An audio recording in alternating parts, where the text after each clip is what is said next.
Welcome to Firefly Equipment's demo video. Elephant SMPS battery charger model success.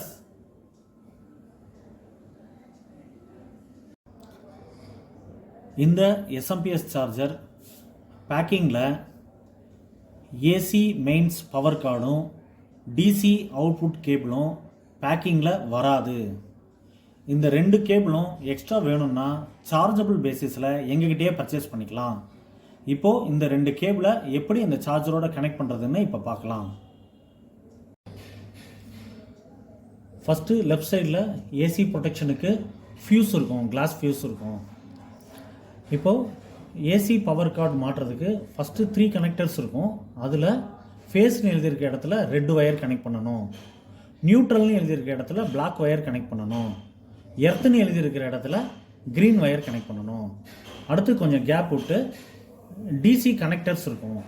அதில் DC main cable output கேபிளினுடைய சிகப்பு wire red colour ஒயரை வந்து பாசிட்டிவ்னு எழுதியிருக்க இடத்துல red wire, நெகட்டிவ்னு எழுதியிருக்க இடத்துல பிளாக் ஒயர் கனெக்ட் பண்ணணும்.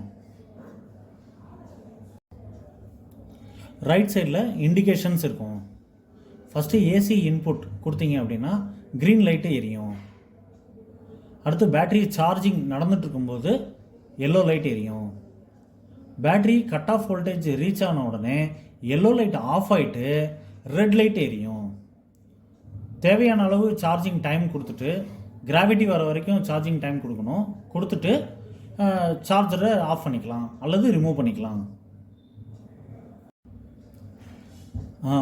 மேலும் வேறு விவரங்கள் தெரிஞ்சுக்கணும் அப்படின்னா எங்களுடைய வெப்சைட்டான www.elephantbatterycharger.com அப்படிங்கிற வெப்சைட்டை விசிட் பண்ணுங்கள்.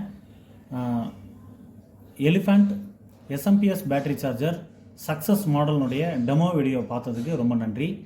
எங்களுடைய யூடியூப் சேனலை சப்ஸ்கிரைப் பண்ணுங்கள். கீழே ஏதாவது டவுட்ஸ் இருந்ததுன்னா கமெண்ட் பண்ணுங்கள், நாங்கள் ரிப்ளை பண்ணுறோம். தேங்க்யூ.